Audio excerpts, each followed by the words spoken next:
I'm here to announce the completion of our withdrawal from Afghanistan and the end of the military mission to evacuate American citizens, third country nationals, and vulnerable Afghans. Every single U.S. service member is now out of Afghanistan. I can say that with 100% certainty.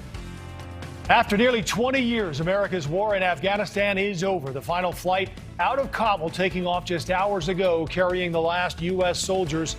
America's longest war has come to an end.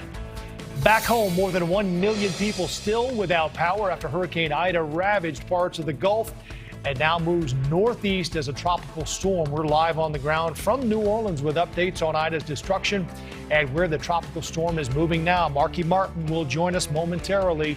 Great to have you with us as we start a new week. The Donlon Report begins right now.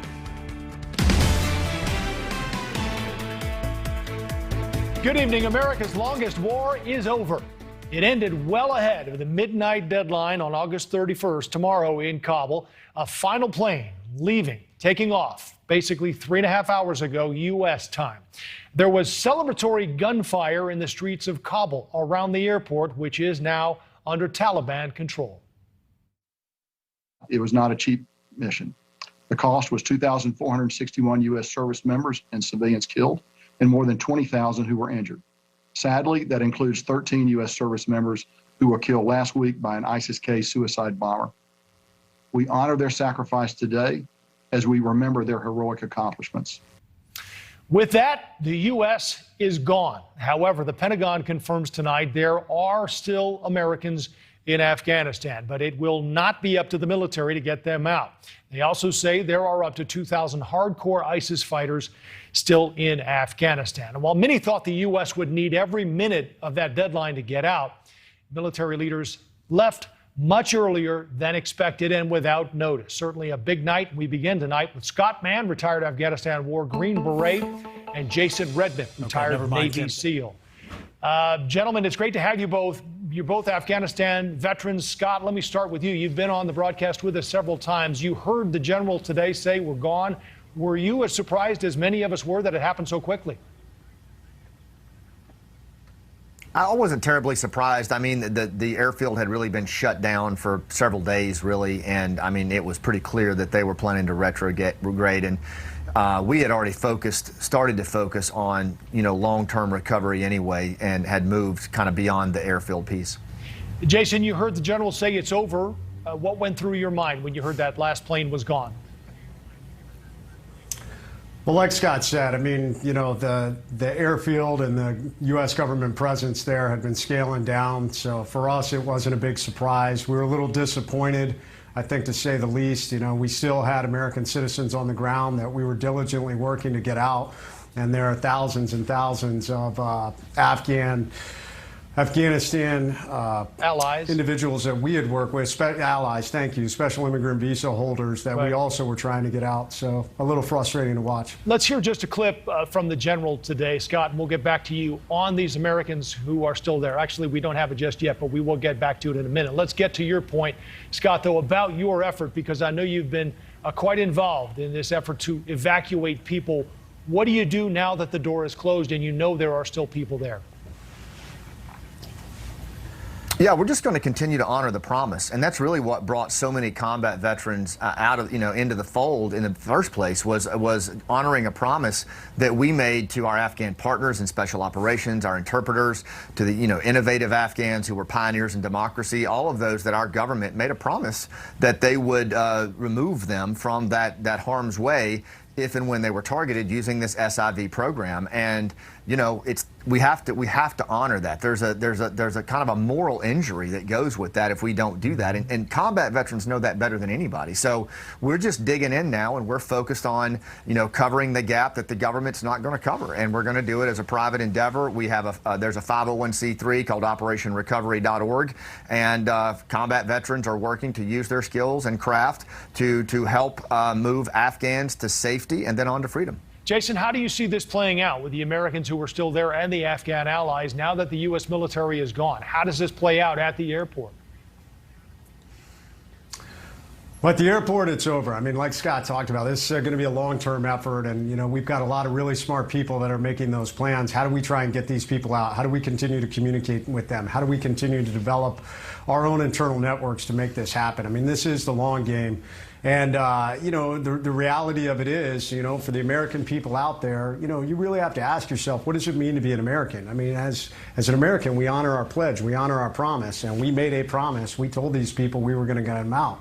So we need your help. You know, so many people ask, well, how many people are in Task Force Pineapple? Well, the reality is we all are Task Force Pineapple. If you're out there and you're watching this, you could be a member of Task Force Pineapple by reaching out to your local representatives and saying, hey, we need to honor the promise and get these people out of here. So, you know, Joe, it's a long game, but we're committed to it. You know, following the special operations ethos, leave no man behind. We've got a lot of people we left behind. Scott, you heard the general talk at length, really, about the importance of the Taliban providing the security to give the U.S. cover to get out as early and as quickly as they did. It almost sounds like they were a partner in this operation. Does that concern you moving forward? Because it will obviously require the Taliban's cooperation for you to continue your mission. I don't think it requires the Taliban's cooperation at all. In fact, we don't intend to seek that at all. What we intend to do is to work with our pre-existing relationships to help people get out to safety and then on out of the country.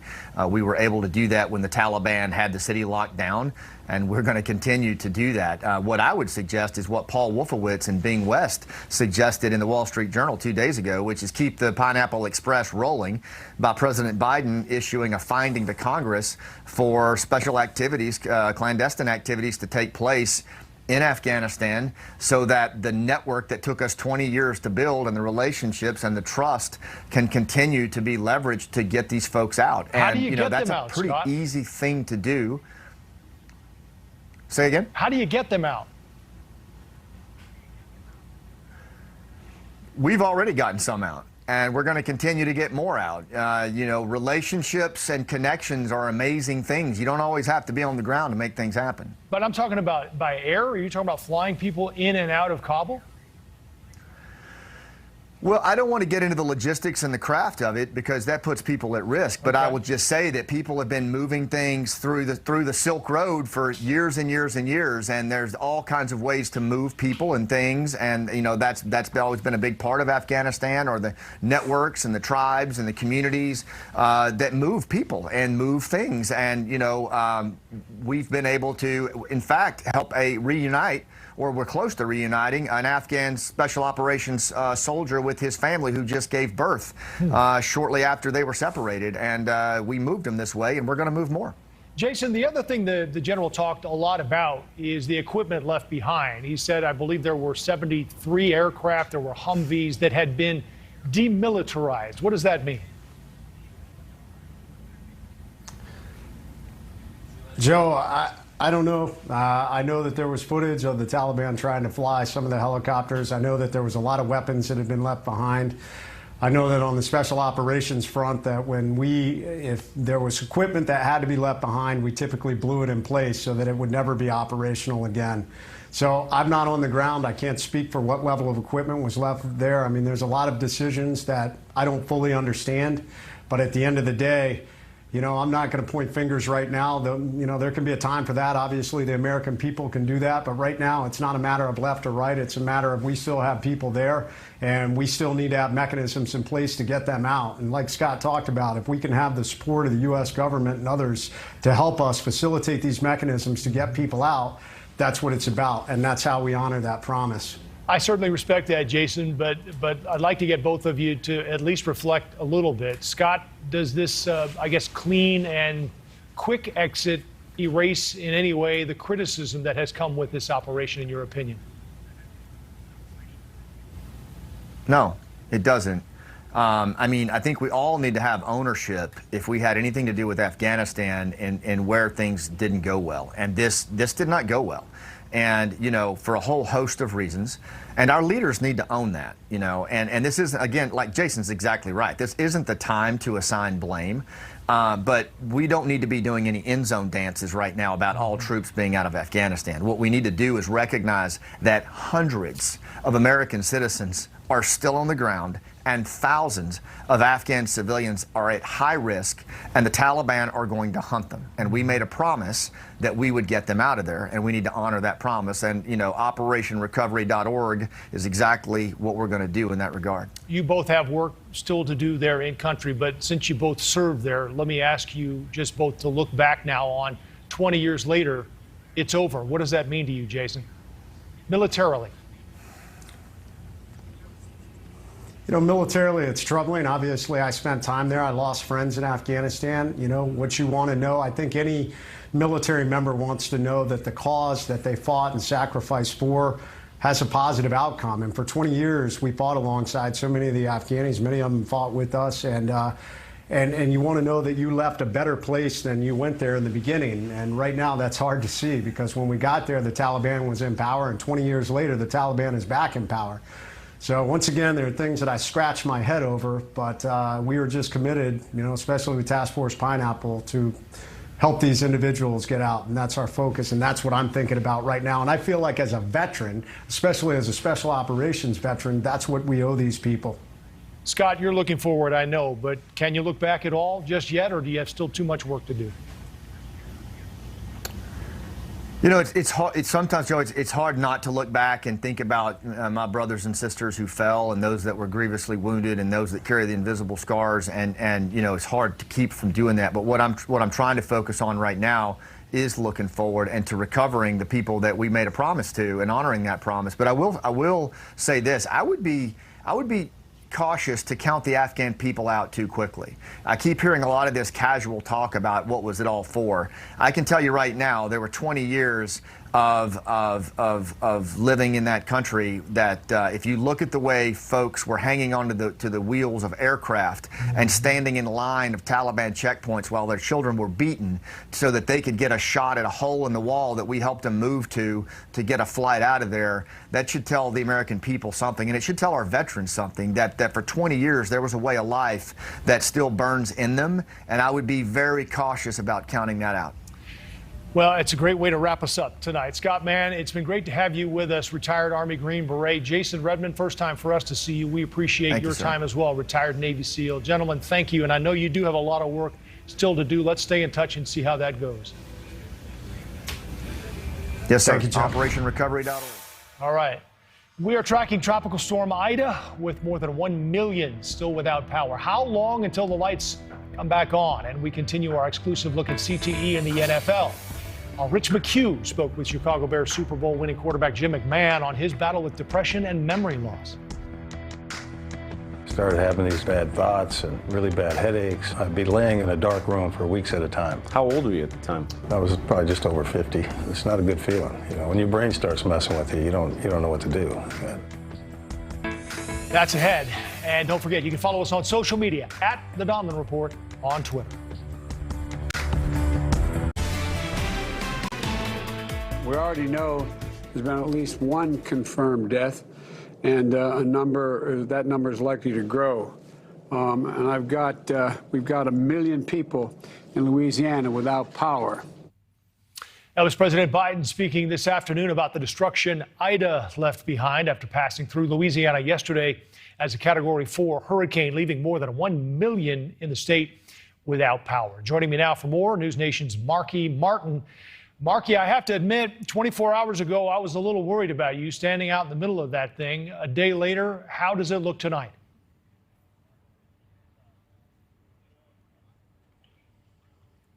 Yeah, Joe, that was my first hurricane to ride out, and it was a memory. It's odd, though, to have that kind of severe weather and then a day like this where everything is just, it's a bluebird day. It's nothing but blue skies here. Here in New Orleans, I am standing in front of what is the most severe weather damage that we have found here so far. right behind me, that pile of rubble, that pile of bricks, that is an old famous record shop. It's a jazz record shop called the Karnofsky Shop. I'm going to step out of the way just so you can see the destruction we're talking about here. This is where Louis Armstrong was said to have worked, Joe, and to have frequented when he came back to town. This was almost like a second home to him, and it's just gone overnight. If you keep on panning right over here, Austin, you can see a very popular jazz musician mural. That was a band, Buddy Bolden's band. And so this is a real loss to the city. This is culture, this is music here. But all in all, New Orleans fared pretty well. Lots of downed trees, lots of broken glass, of course, lots of bars that are missing signs at this point. But they fared pretty well. In fact, nearly 1 million people, it's mainly the power we're talking about here. Across Louisiana, 1 million people still in the dark right now. But again, the damage here limited. Not the same story in other areas around New Orleans, Joe. You had just about an hour southwest to a town called Houma. Smaller town. You go up and down those bayous, up and down those streets. It is nothing but destruction. And today we spent the afternoon there and talked to some folks who said they have ridden out storms before, never again. Take a listen. I have my 3 grandchildren with me. The oldest one is 6. I was scared for their lives. Everything blowing all over the place, raining inside the house, no more shingles on the roof. We don't need to worry about the material things or anything like that. We have life, we have the energy, we have the ability, so we'll rebuild, put it back together again.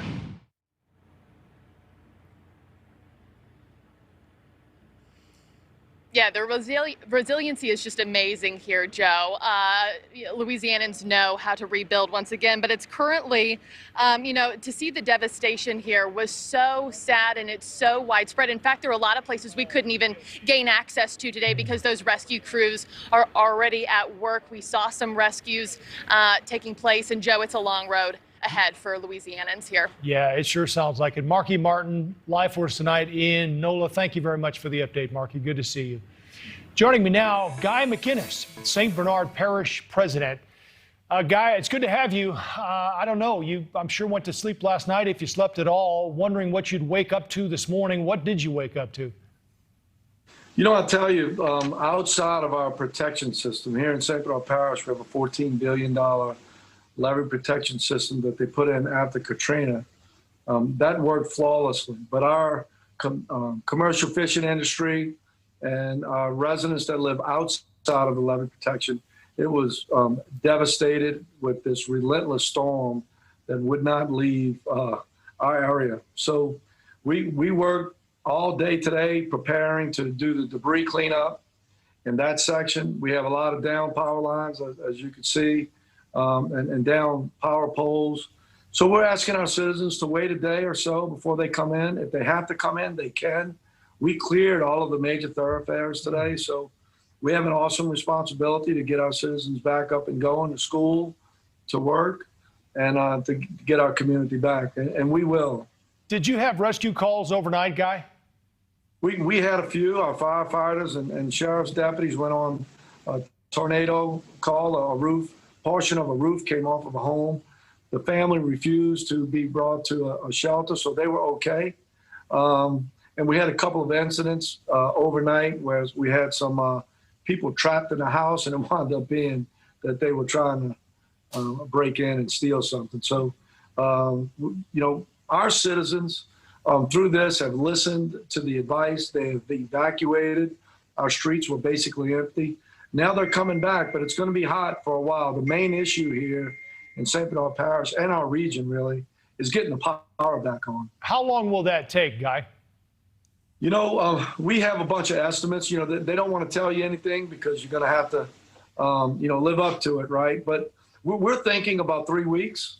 And over those 3 weeks, we'll get to 100%. So we're asking our residents to be patient, to thank a lineman when you see them in your neighborhoods, thank a parish employee when they're picking up debris, because it takes a community effort and that spirit to get back and going after something like this. Guy, I know this was a big storm, a major storm, but with technology, I'm sure people will hear what you just said and wonder why it takes 3 weeks to get the power back, knowing the technology we have at our disposal. Well, one of the main transmission lines, as I understand it, and that went through a tower that supplied Orleans and St. Bernard Parish, fell in the river. So, it's going to take that. And if you look at some of the pictures on your screen, we have numerous telephone poles that are down. So technology can't put the telephone poles back up and hook the energy back up. So I'm going to tell you, from that discussion of all of those transmission lines being out and the relentless behavior, if you will, of this storm, 3 weeks we can deal with. I could tell you, we thought it was going to be more than that. There are some areas in Lake Charles, Louisiana, from Laura, that still don't have power. That's a year. So we'll suck it up for 3 weeks, and while we're doing that, we're going to clean our yards. We're going to fix the roofs on our houses. We're going to get blue roofs on them, and our community is going to band together so that we can help actually some of the other regions that are really hit hard a little bit more to the west of us, like Terrebonne Parish, Lafourche Parish, and those guys. So our prayers with all of them. Yeah, no question. I know these are beloved neighborhoods, Guy, and I know how strong the people there are. But again, I'm sure people will watch this and see and ask, why rebuild in these areas in the floodplain that continually get wiped out? How do you keep coming back from this? Well, where we're at, remember the levee protection system saved us from the storm surge, and during Katrina, that's what it was. And, I don't know. I asked them to move out of their community, and how would that feel? Yeah. I'm just, you have tornadoes throughout the country. You have earthquakes. You have hurricanes on the eastern seaboard. You have, hurricanes, I should say. You have hurricanes in the Gulf. So it's something we deal with. But, you deal with a lot of things in life. And it's one of those things where if you lived in this place, you wouldn't want to leave either. I love it. That's a great way to end it. Guy McInnis, listen, we wish you all the best, you and everyone in St. Bernard Parish and in that area and in the state of Louisiana. Guy, thanks for your time. We appreciate it. God bless you. August 30th will forever be known as the day the last U.S. troops left Afghanistan, but with Americans still in country. Their journey home isn't over. What's next for Americans still in Afghanistan? And how much will America's longest war cost taxpayers, even as the war concludes for the U.S. today? We will be paying for years to come.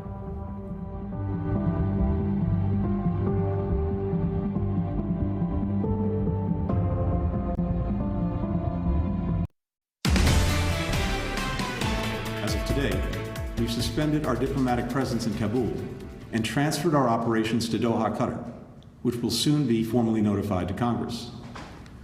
Given the uncertain security environment and political situation in Afghanistan, it was the prudent step to take. The U.S. officially out of Afghanistan, but the Pentagon says not all American citizens are out. NewsNation's Allison Harris live in D.C. with more on what's next for those still stranded. And Allison, I know we do have some late numbers as well from Anthony Blinken.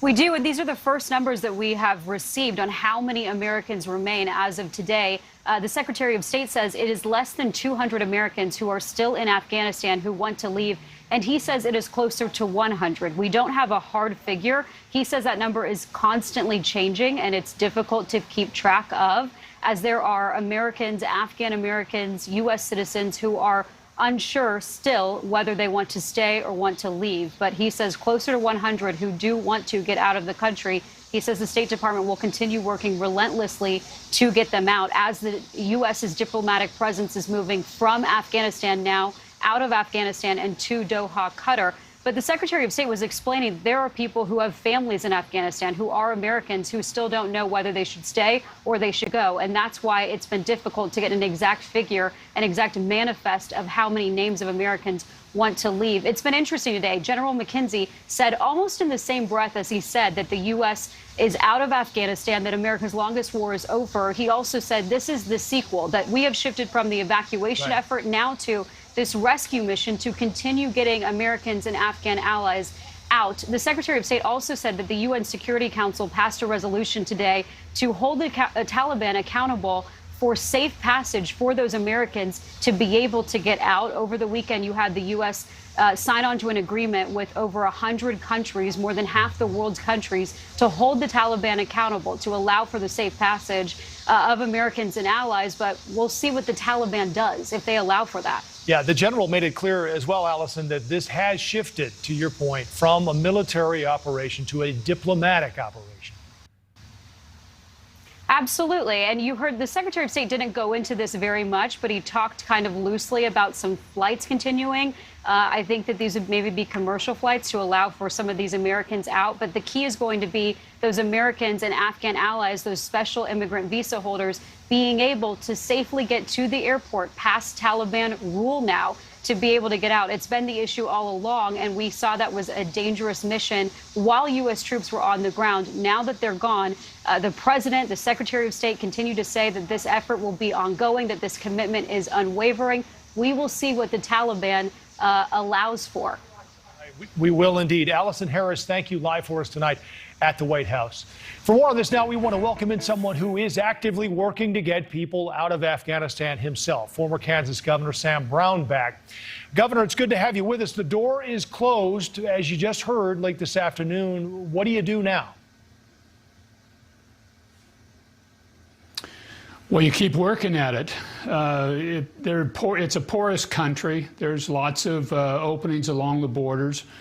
There are people that are still desperately trying to get out. If you're a religious minority, you have to get out. This is a life or death situation. We saw a genocide in northern Iraq when our troops were pulled back there initially, and we'll see a genocide here of religious minorities if people don't get out or go somehow into deep hiding. And those are groups that I've been talking with, others have been as well, to try to help them find third countries to get to. How do you get to them, Governor, and how do you get them out? Well, there are a number of people that are privately operating in the country that have operated there in the past, sometimes former military individuals that have gone into contract work to move people out. I think really right now you see a lot of NGOs, non-governmental organizations that have had people and worked with locals in Afghanistan desperately trying to find some way to get them out. And so they're looking for any sort of private means now that they can, and any sort of recipient third countries that would receive them.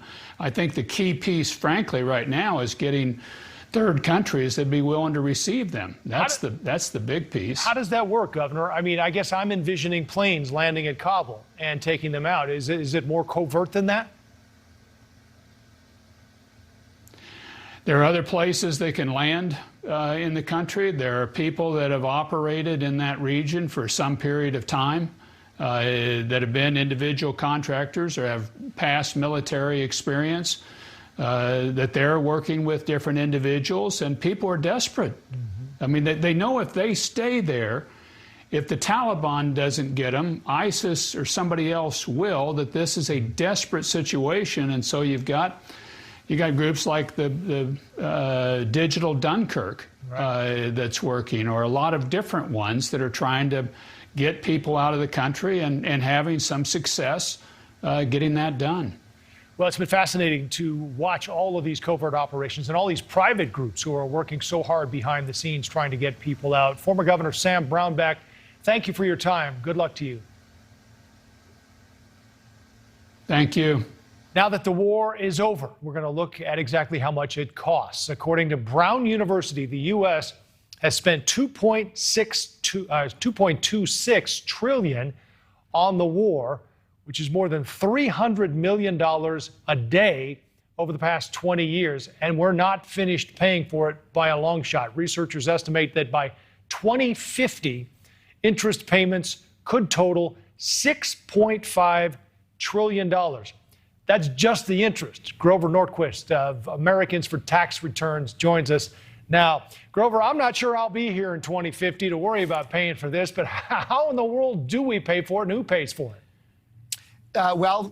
President Biden has made a list, and he has put forward, there's actually a war room that the White House put together. It has nothing to do with getting our troops or our citizens or our allies out of Afghanistan.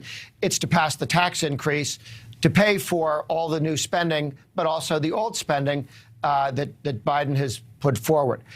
One, they want to double the capital gains tax up to over 40%. Higher than any time we've had it back to Jimmy Carter. It will be twice as high as China. So if you want to decide where to invest, the United States has a capital gains tax twice that of China. Isn't that the complaint, though, Grover? I mean, people are saying the wealthiest are not paying because they don't have the interest, and maybe they need to pay more capital gains. Well, the capital gains tax that they want to impose at death is something that's an addition. That's a new tax. And that was 100 years ago. That was destroying family farms. And so they passed something called the stepped up in basis so that when mom and dad died, they didn't have to rip the farm in half because you had to pay capital gains on all the inflation during their year. They ended that. Biden wants to go back to the pre-position, which does take every small business and have a 40% federal capital gains on all the inflation tax during the time that your parents were operating the small business.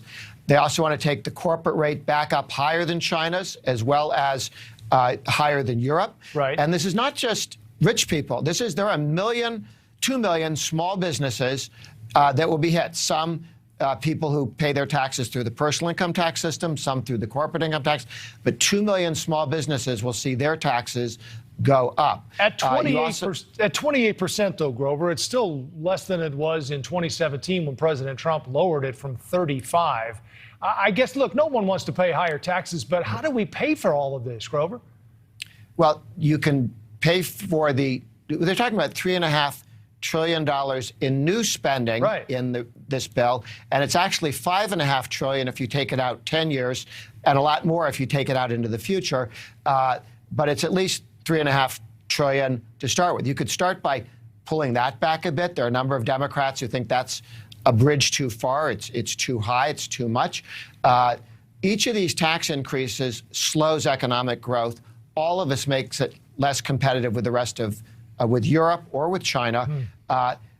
Pulling that back, I think, is very important. The Democrat who's that's just one. I mean, the $3.5 trillion you're talking about, Grover. I mean, we're at $30 trillion on the debt. And again, I don't mean to harp on it, but my kids are asking, Dad, how are we going to pay for this? At what point do we start to address it, at least, because it continues to go up, up, up?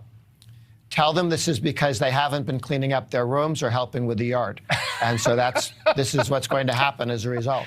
I'm going to have to pay them more allowance, I guess, to help them pay. That's right. Hey, Grover, it's great to have you. Thank you. You're doing good work with presidents of Americans for Tax Reform, I should make clear as well. Grover, thanks for the time.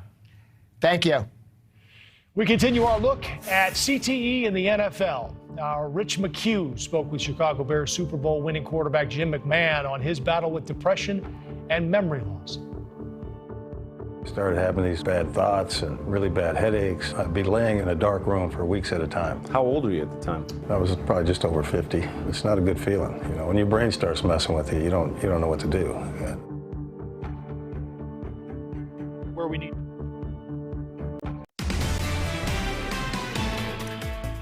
The 1985 Chicago Bears, one of those NFL teams that come along once in a lifetime. With a colorful cast of characters, they shuffled their way to one of the single greatest season achievements of any NFL team. A feat still stands today, but more than 35 years later, there's a dark side to the story. Many team members have struggled with the effects of traumatic brain injuries, including CTE.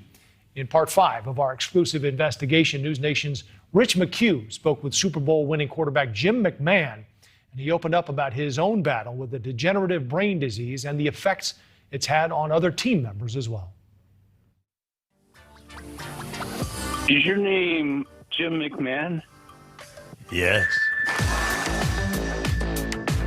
He's one of the most legendary QBs to play the game. Larger than life on the field and off, Jim McMahon led the Chicago Bears to their first Super Bowl title in 1985. That was just an epic moment. When you think back to that team, what comes to mind? We were pretty damn good. People didn't want to play us. I mean, we had a lot of fun. We worked our ass off. Now, don't get me wrong. Mike Ditka was not an easy guy to play for. See that? That's your IQ, buddy. 0. It paid off. Finishing the season like we did, that was the way to do it. Back in Chicago for his forthcoming documentary about his life, Mad Mac, The Memory of Jim McMahon, he reunited with some of his Bears teammates. I always loved coming back to the city. This town's always treated me great. If you play hard and you win, they'll love you forever. They still talk about that team, and they miss the fun that we had. That's what people still talk to me about. Oh, man, you guys look like you were having so much fun. And that Bears team actually brought a lot of excitement back to football. Super Bowl shuffle. I'm the punky QB known as McMahon. When I hit the turf, I've got no plan. And you showed up to, I think, one of your first press conferences drinking a beer. It was like a different energy in town. And they made a big stink about it. I'm like, damn, I just took a 3-hour flight and an hour car ride. I got a little thirsty. I enjoy the game itself, and I enjoy being a fool sometimes. It's just a lot of people are just worried about what everybody else thinks. And I can give a damn what everybody else thinks. Nectar of the gods. How are you doing today? My body feels as good as it's going to feel after 18 plus surgeries. I went back to Medellin, Colombia 2 years ago, had 275 million stem cells put in my body, so I think that helped me a lot. My head is really the worst of my problems. In 2012, McMahon was diagnosed with early onset dementia. I was losing my mind. Started having these bad thoughts and really bad headaches. I'd be laying in a dark room for weeks at a time. How old were you at the time? I was probably just over 50. It's not a good feeling. When your brain starts messing with you, you don't know what to do. I've had teammates kill themselves, and I couldn't believe it, how somebody could take their life like that. But after I started having those same thoughts myself, had I had a gun, I wouldn't be here. Because my head hurt so bad that I just, the only way to get rid of it is just be done, and thank God that didn't happen. But McMahon says the NFL is to blame. I think they need to take care of the guys that put their lives on the line for this sport. How are your teammates doing today? Well, a lot of these guys are struggling. A lot of my teammates, Steve McMichael in particular, he's one of the biggest, strongest guys to ever play in the NFL, and now he's in a wheelchair, blowing through a tube to get around, and can't use his arms or his legs. He's got ALS.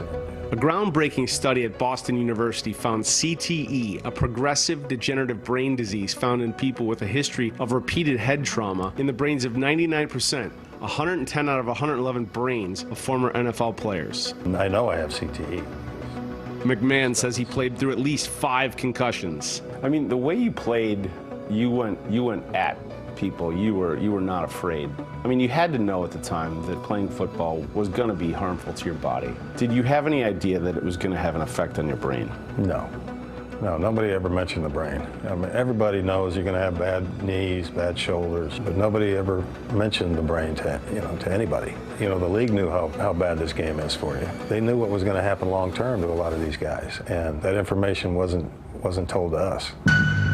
McMahon was one of the first to sue the NFL in 2011 for failing to properly treat players for concussions and trying to conceal for decades any links between football and brain injury. I want to find out what these guys knew and whether or not we're going to be compensated for our problems. And unfortunately, I was flat out denied. More players filed suit against the NFL, and in 2017, the NFL concussion settlement was finalized to compensate former players who suffer from cognitive issues related to their time in the NFL. So I've spoken to a number of players in the past 6 months. They've been diagnosed with dementia, and they've been awarded, and then they've been denied. What, in your opinion, is going on here? They're trying to hide the fact that they knew about everything. I think one of the conditions of settling the lawsuit was they didn't have to say what they knew. There's no doubt they know what's going on. And they're very powerful people, man. They can make stuff go away.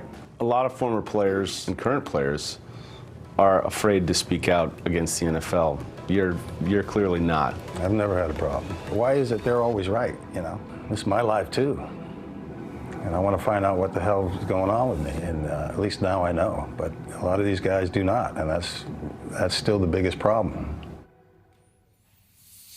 And Rich McHugh joins us now with more on this piece. It's alarming, Rich, to hear him talk about how dark the darkest days were. If he'd had a gun, after seeing what his other teammates had done, that says a lot. I was shocked. Growing up in Chicago, he's an icon here and woven into the fabric of our lives. And to hear him say that just directly to me was shocking. I mean, I know he's been talking about it a little bit in the years past, but to hear him say it so directly and so clearly, and he's so unafraid to speak out on this issue, it's a breath of fresh air to me as a reporter. You can tell as well that what's happened to his teammates has had a tremendous impact on him as well. Certainly. I mean, we spoke a little bit about it, that he's, he was recently at, I believe, this event for Steve McMichael, who has come down with ALS, who's just really a shell of his former self. Right. He mentioned Dave Duerson, who famously took his own life. He shot himself in the chest so as to preserve his brain, so his brain could be studied for research. Well, Jim said he knows he has CTE. Typically, that's post-mortem when it's diagnosed. How does he know?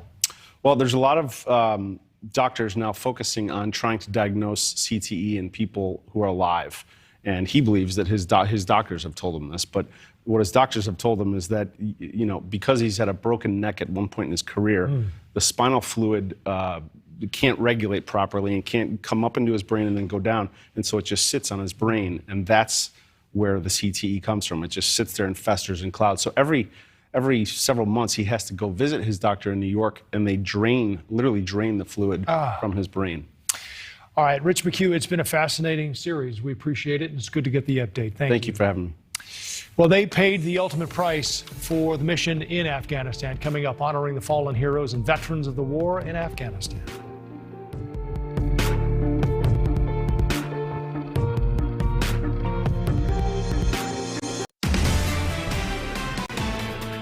Our mission is over. The last planes and troops are out of Afghanistan. America's longest war has tested 4 presidents, cost trillions of dollars, and taken the lives of thousands of members of the military, including 13 killed during the chaotic evacuations leading up to this historic day.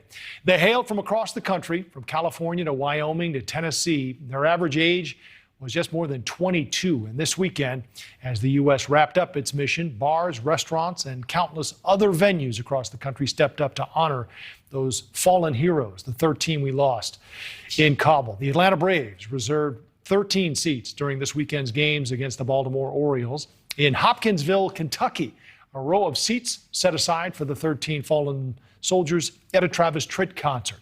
And one national restaurant chain did their part to honor the heroes as well. At Texas Roadhouse restaurants across the country, tables were set with 13 empty seats, complete with 13 beers and an American flag. On the way out, a salute to all our veterans as we close the door on a 20-year war. That's our time for tonight. Leland's up next with On Balance. Have a good evening.